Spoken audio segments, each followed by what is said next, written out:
Değerli izleyiciler, yine ben Eşkin Olsun olarak hal-hazırda sizlerle Bine Safhaz arasında. Dostlar bu ev size tanış gəlir. Neçəylə? 78 ilə tanış gəlirdi. Hal-hazırda amma salmışam qiymətini.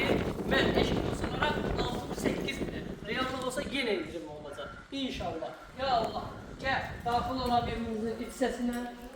Gördüğünüz gibi geniş bir kalori mövcuddur. Yer istifadından ibarətdir. Belə bir geniş mətbəxsəsi mövcuddur dostlar. Çox gözəl evdə həqiqətən də.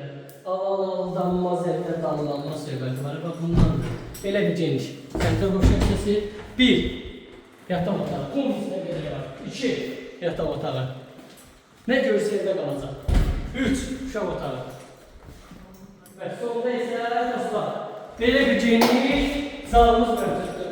Zengin, Bine Safhaz arasında Ülvi Şadlı Sarayı deyilən ərazda Ülvidən evə kimi 400 metr məsafədə 2 sot yarım içində 4 otaqlı ev istəyirsən, zəng elə bu evin sahibi sana.